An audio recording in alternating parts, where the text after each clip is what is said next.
Halo Finemates, kembali lagi dengan saya Elsa di acara Fine Tour.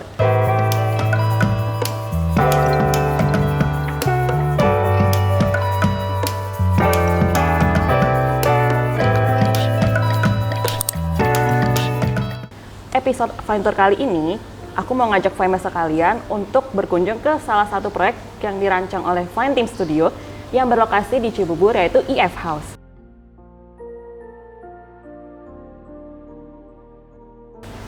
Pada kesempatan kali ini, kita akan berbincang-bincang langsung nih dengan owner dari EF House, yaitu Pak Ibnu. Halo Pak. Halo, Belsa. Iya, kabar gimana Pak? Baik. Baik, oke.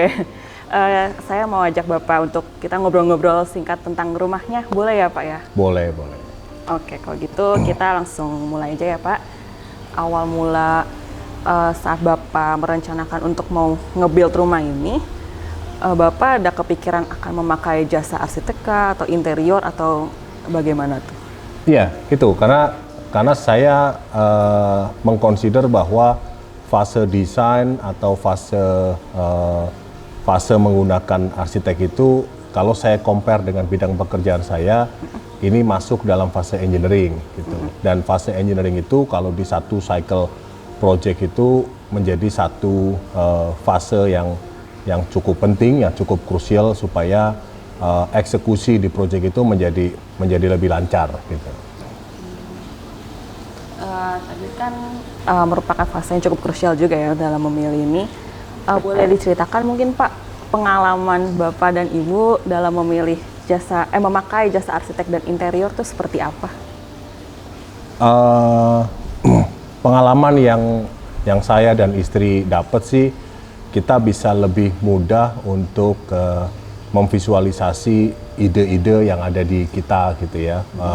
Dengan bantuan dari arsitek dalam bentuk desain, terutama dalam bentuk 3D gitu. Karena kita punya idenya, kita punya referensinya, misalnya dari referensi internet atau dari YouTube, Instagram gitu. Cuman kadang kita susah untuk memvisualisasikan ke dalam bentuk desain.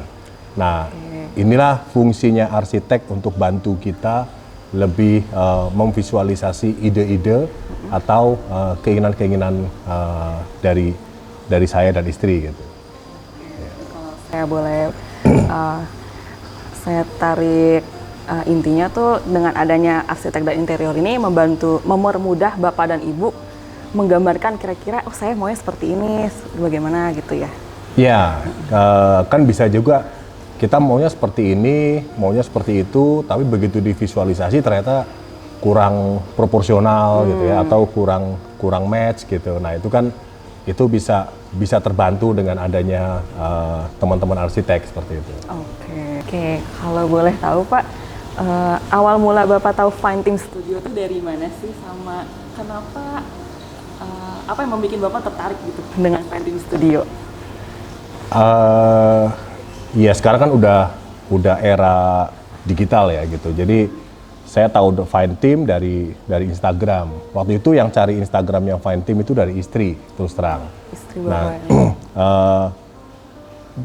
Waktu kita searching arsitek itu ya kita open aja, kita nggak hanya terbatas pada Fine Team gitu ya. Kita ada beberapa referensi arsitek yang lain gitu ya. Cuman kenapa kita akhirnya end up dengan Fine Team ya, karena dari beberapa diskusi, dari beberapa obrolan ternyata kayaknya Fine Team bisa lebih nangkep apa maunya kita gitu. Nah itu kan bisa terbaca saat Fine Team bantu kita untuk memvisualisasi ide-ide atau keinginan-keinginan kita yang kita harapkan kan gitu. Bermula dari searching Instagram ya Pak. Oke. Sekarang mungkin boleh diceritakan sedikit Pak tentang konsep rumah Bapak sendiri nih. Dari awal sih kita sampaikan ke Fine Team sama ke teman-teman arsitek gitu ya, bahwa dari awal kita pengen konsep rumah itu yang cukup simple. Kita maunya yang clean gitu ya, kita nggak pingin terlalu banyak ornamen-ornamen, kita nggak pengen sesuatu yang yang glamor, tapi kita lebih suka dengan wording misalnya bahwa rumah kita lebih terasa grand lah gitu. Nah itu basic ide dari awal sih seperti itu pengen kita. Dan Fine Team bisa deliver itu, bisa bantu kita untuk wujudin keinginan kita untuk bisa ngedesain rumah dengan ekspektasi yang tadi saya sampaikan. Oke. Kalau untuk pembagian ruang-ruang dalam rumahnya sendiri, mungkin boleh diceritakan Pak, rumah ini tuh terdiri dari berapa kamar tidur, terus mungkin main area living, kayak gitu. Kita ada area utama, kita punya living room, kita juga living roomnya langsung bonding ke dining room dan juga pantry gitu ya, karena kita sekeluarga suka masak-masak kecil gitu dan kita pengen semuanya ada dalam satu ruang gitu. Kalau untuk kamar, karena kami punya putra-putri 3, jadi kamar in total kita punya 5. Jadi 1 kamar master untuk kami, kemudian ada 3 kamar untuk putra-putri, dan 1 kita siapkan kamar untuk kamar tamu. Kalau tadi saya lihat kan, kan tadi kita udah sempat keliling-keliling juga nih Pak rumahnya ya. Begitu masuk, emang penempatan living, dining, pantry-nya tuh plong gitu ya Pak? Iya. Plong. Dan kamar-kamar mostly di lantai atas ya Pak? Lantai atas, ya. Oke. Itu mungkin ada request gak sih Pak pas kenapa kamarnya tuh mau di lantai atas semua kayak gitu? Ya kenapa di lantai atas semua, ya kita pengen area lantai 1 itu menjadi public area gitu, dan lantai 2 lebih privat buat kita gitu. Jadi misal ada tamu atau misal ada teman yang datang gitu, jadi pada saat keluarga sedang di atas di kamar itu, jadi ya nggak terganggu gitu ya. Gitu. Jadi kayak yang di atas lebih privat dibanding yang di bawah gitu ya Pak. Oke, menarik sih Pak. Sama saya juga lihat ini di samping living ada kolam renang Pak. Iya, ini request Bapak atau gimana nih? Ya, ini kan rumah dibangun pada waktu COVID ya. Jadi sebenarnya kebutuhan kolam renang waktu itu di-trigger dengan kondisi COVID. Jadi anak-anak cukup suka berenang dan ya berenang kan salah satu olahraga yang cukup simple gitu ya. Cuman kita mesti ada di public place gitu. Dan pada waktu kondisi COVID itu nggak memungkinkan untuk kita bisa berenang di luar gitu. Makanya dengan kondisi itu men-trigger kita untuk berpikir apakah necessary atau enggak kalau kita punya kolam renang. Kemudian akhirnya diputuskan dengan pertimbangan tadi, dan juga anak-anak kita masih panjang menuju ke dewasanya gitu ya. Jadi kita pikir dengan semua pertimbangan itu ya kita putuskan kita bikin kolam renang. Tapi asik sih Pak ya, dari penempatan ada kolam di samping living, terus juga livingnya plong gitu kan. Yeah. Sama ini Pak, boleh tahu nggak kira-kira favorit spotnya Bapak tuh di mana sih? Kalau saya di living room. Oh, living room. Ya, kenapa tuh Pak? Living room. Karena ya semuanya bisa kejangkau kan gitu. Artinya kalau saya mau ke spot pantry gitu ya, kalau misalnya mau bikin kopi gitu ya, atau misalnya saya mau makan gitu, itu semuanya jadi movement saya jadi lebih effortless kalau di area living gitu. Oke. Gitu. Ya selain itu juga karena tadi Mbak Elsa udah sampaikan livingnya cukup dekat sama kolam renang gitu ya. Jadi secara feel juga area ini menjadi area yang lebih sejuk gitu. Karena langsung bukaan gitu ya, sirkulasi udaranya juga cukup besar. Kemudian ada ya unsur air gitu ya. Jadi lebih sejuk aja akhirnya sejuk gitu. dan juga homey juga ya Pak. Ya akhirnya kita bisa lebih feel home. Oke, menarik Pak nih. Oke Pak, kalau gitu boleh sharing mungkin Pak pengalaman Bapak dan Ibu pada saat memulai merancang keseluruhan rumah nih, karena kan yang kita tahu Bapak banyak in charge juga nih ya pada saat mulai pembangunan, dari desain dan juga pembangunan. Boleh di-share mungkin pengalamannya Pak, suka dukanya gitu. Suka dukanya, sukanya dulu ya. Kalau ngedesain itu sukanya ya seru kan. Artinya kita bisa memvisualisasi yang selama ini mungkin hanya ada di kepala kita, ternyata dengan bantuan dari teman-teman arsitek, oh ternyata ide saya nih kalau dituangkan ke dalam bentuk visual seperti ini nih gitu, dan itu cukup dinamis kan perubahan-perubahannya gitu, dan itu cukup menarik buat kami gitu. Kalau dukanya ya kita harus nyamain dua kepala gitu ya, dan kita tahu posisi arsitek juga cukup sulit di tengah-tengah dua kepala tadi gitu kan. Gitu. Ya seperti itu sih. Tapi poinnya kalau kita mau ngedesain rumah dengan objektif kita mau build pada akhirnya ya desain itu mesti tuntas gitu. Jadi nantinya pada saat proses build, pada saat fase konstruksi kita udah tidak lagi ngomongin masalah desain, apakah ini proper, apakah ini cocok, apakah ini match dengan bagian ini, bagian itu gitu. Jadi proses konstruksi secara timing juga akan lebih cepat gitu. Jadi kalau buat saya pengalaman pribadi lebih baik prosesnya lama di desain karena trial and errornya ide di fase desain itu tidak punya cost impact apapun gitu ya, dibandingkan dengan fase konstruksi. Oh, okay. Yeah. Berarti emang desainnya harus benar dimatengin dulu gitu ya Pak, yeah. Baru terjun ke konstruksi. Ya, gitu. Desainnya mesti tuntas gitu. Jadi kalau ada yang ragu sedikit pun ya mesti tuntas gitu. Jangan sampai ada yang ragu gitu. Iya. Gitu. Karena trial and errornya desain itu nggak ada cost impact buat saya. Tapi kalau trial and errornya pada saat konstruksi, wah itu cukup costly ya. Gitu. Ya.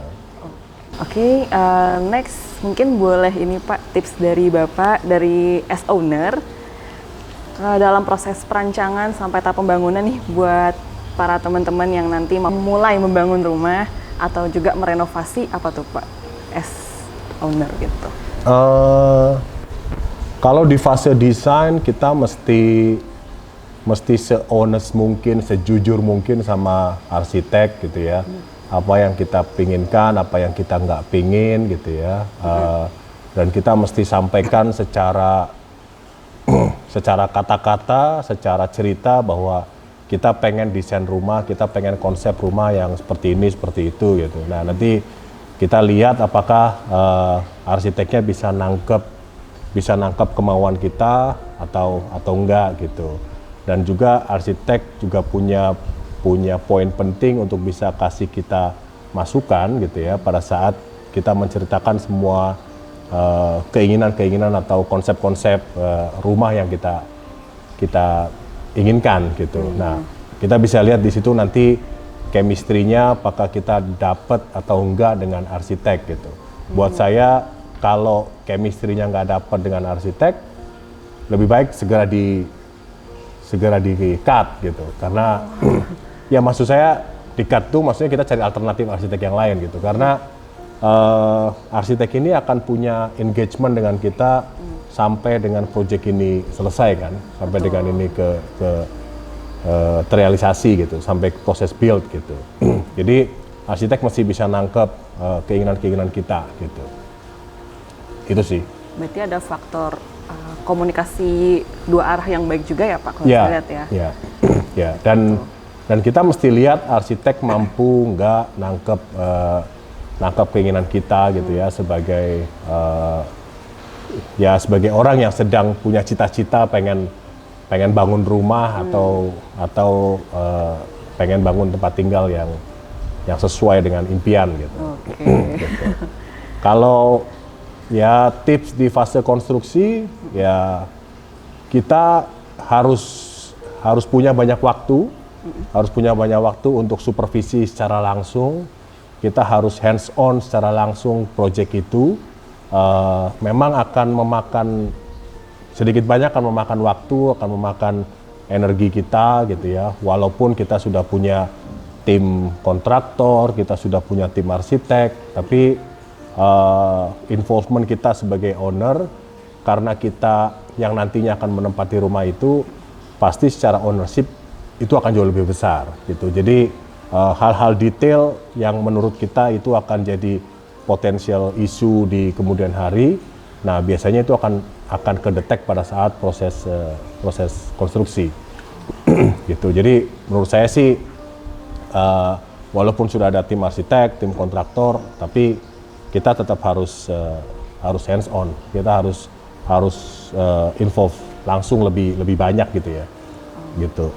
Karena proses bangun rumah ini kan tidak terjadi setiap bulan, setiap tahun gitu ya, atau setiap 10 tahun gitu. Jadi ya once a time lah gitu, kita spend waktu sebaik mungkin gitu ya, sama energi sebaik mungkin buat wujudin rumah impian. Rumah impian. Luangkan waktu. Iya. Nanti at the end juga Bapak as owner juga akan menikmati gitu kan. Betul. Karena kan kita udah ngawal dari proses desain nih. Kita udah ngawal dari proses desain.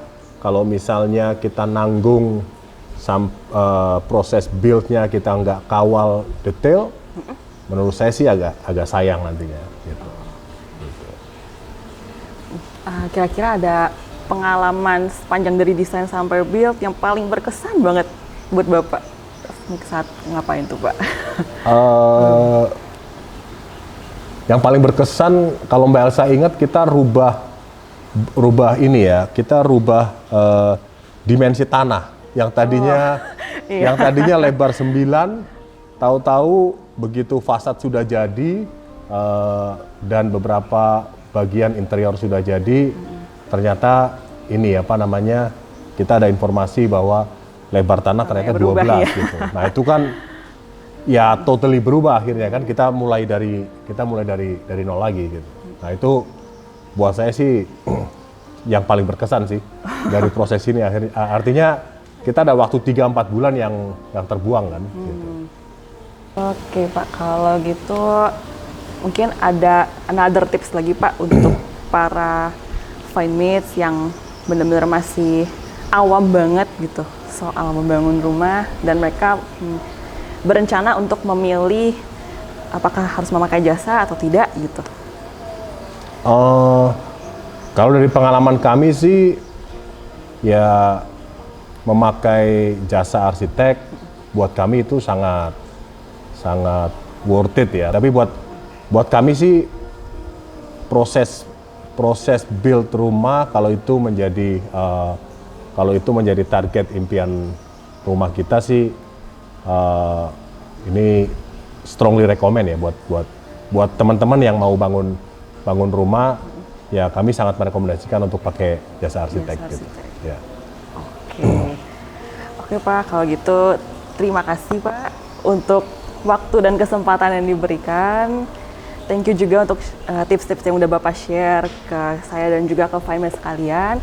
Semoga tips-tips yang udah didengerin sama finemates ini berguna dan juga menjadi panduan juga ya, menginspire kalian sekalian yang berencana untuk membangun rumah atau merenovasi rumah.